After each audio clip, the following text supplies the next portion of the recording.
Saudaraku sekalian,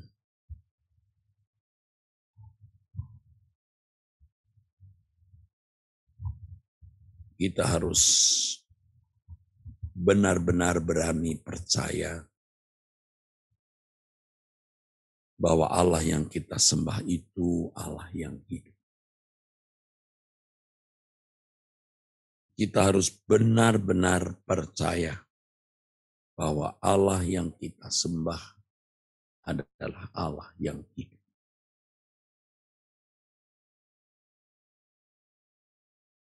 Saudaraku, di sini kita harus melatih iman kita.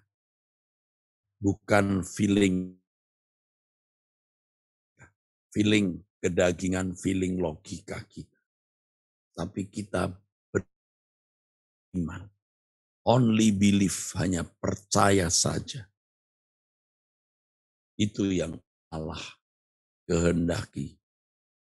Dan itu sikap menghormati Allah, saudara. Seakan-akan Allah berkata, dan memang demikian. Aku mau kau percaya padaku walau kamu tidak melihat aku.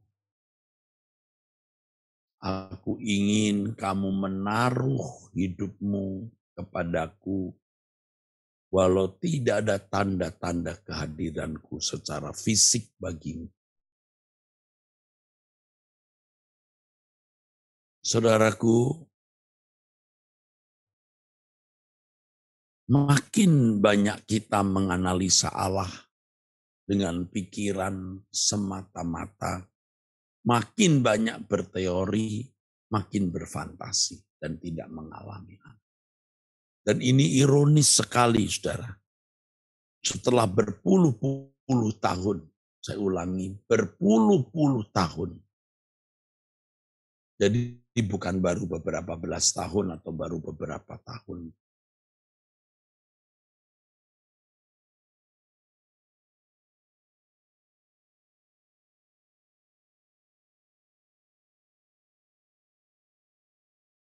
Beberapa saudara mungkin belum lahir atau baru lahir atau masih kanak-kanak.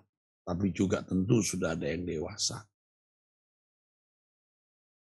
Saya mengenal orang-orang yang cakap berbicara tentang Tuhan.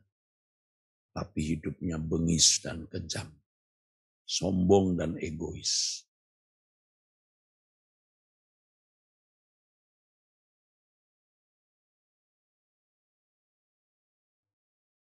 Bukan bermaksud untuk menghakimi orang. Tetapi ini yang saya perhatikan. Orang-orang yang tidak takut akan Allah. Termasuk saya sendiri, saudara. Bukan orang lain, saya sendiri. Termasuk saya sendiri. Tidak atau kurang takut akan Allah. Jadi saudara jangan sombong dengan pengetahuan teologi yang saudara miliki. Saudara cakap beradu argumentasi dan bicara. Makin banyak pengetahuan tentang Allah, makin menganalisa Allah, makin berfantasi, makin tidak percaya. Jangan menggunakan sense logical saudara, logical sense saudara, tapi iman. Nah, memang di sini ada unsur subjektivitas, ada unsur pengalaman pribadi saudaraku. Tetapi itulah kehidupan saudara. Sederhananya begini saudara, kalau saudara seorang montir, Anda kan harus belepotan oli, belepotan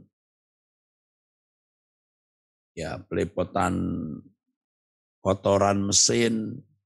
Anda harus bergaul dengan mesin, kutak-kutik mesin, bukan di atas kertas. Makin di atas kertas makin bodoh, hanya teori. Belum lagi saudara buka skrup aja mungkin tidak bisa, karena nggak ada tenaga. Apa artinya saudaraku? Fantasi, itu benda, apalagi Allah yang adalah pribadi. Harus dialami. Oleh sebab itu, saudaraku, ayo kita belajar percaya. Ya, ketika kita mengurangi, mematikan, memadamkan selera kuliner, selera makan kita dalam keadaan tubuh yang lemas, kita bisa mengarahkan perhatian konsentrasi kita kepada Tuhan. Sampai kita tidak merasa lapar, sampai kita tidak merasa membutuhkan makanan. Sama kan seperti orang lagi jatuh cinta, kangen, patah hati, atau oleh karena satu hal yang mencengkeram jiwanya, tidak ada selera makan. Begitu pula kita dengan kebutuhan akan Allah, kerinduan akan Allah, kebutuhan untuk diubahkan menjadi anak kesukaan Bapa.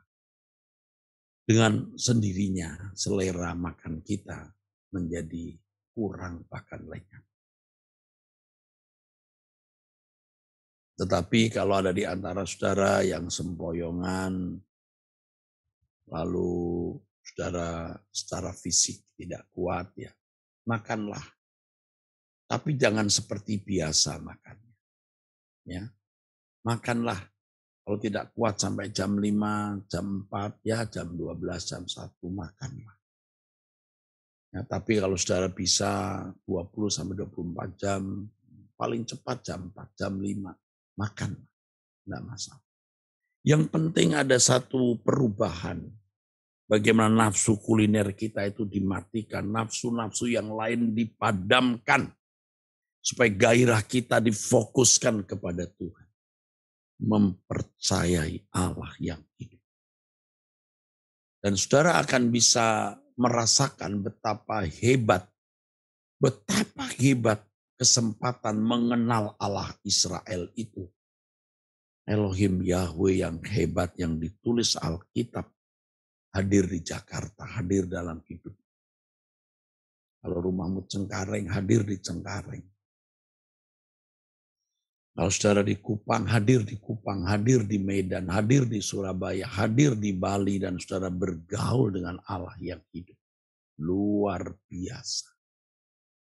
Karenanya kita harus mengesampingkan semua gairah, selera, nafsu, supaya kita arahkan pikiran kita hanya kepada Tuhan. Meyakini bukan sekedar dalam nalar, dalam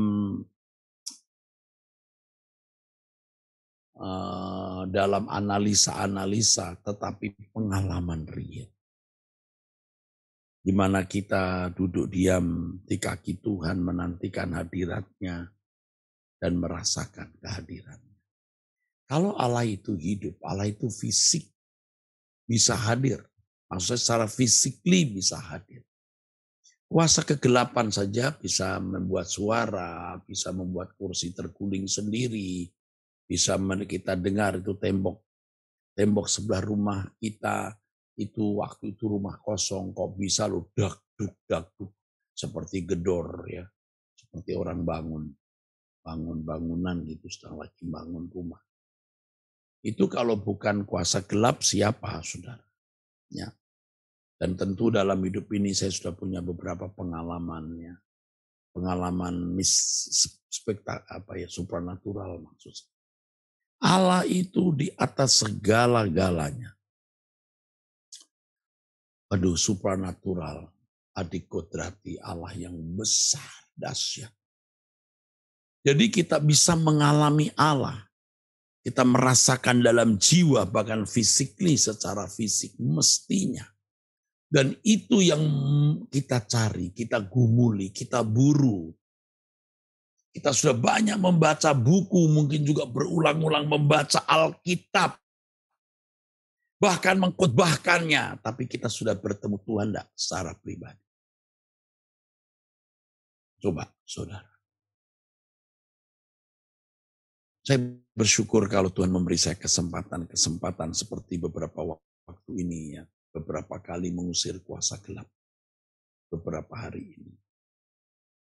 Dan saya melihat, saya membuktikan kehadiran Allah dan kuasanya yang hadir dalam hidup. Tidak mungkin itu main-main, saudara. Apalagi kalau kita sudah menghadapi kuasa gelap. Aduh, kita tidak bisa hidup kotor. Harus bersih, harus hidup suci. Baru kuasa Allah bisa mengalir dalam hidup. Ya kita belum sempurna, tapi kita belajar sesempurna-sempurnanya. Sempurna seperti Bapa. Ayo kita belajar sekudus-kudusnya. Untuk itu hayati Allah itu hidup dan hadir. Pasti kalau kita menghayati Allah itu hidup dan hadir, kita di kondisi lebih takut, lebih hidup suci, lebih kokoh dan tabah menghadapi keadaan. Ingat Ibrani 11 ayat yang ke-6. Tanpa iman tidak mungkin orang berkenan kepada Allah. Mari saudara, angkat tangan. Bapa Yahweh memberkati engkau. Dalam nama Yesus Kristus. Amin. Sampai jumpa saudara sekalian nanti jam 6:30 sore atau 6:30 malam waktu Indonesia Barat. Tuhan berkati.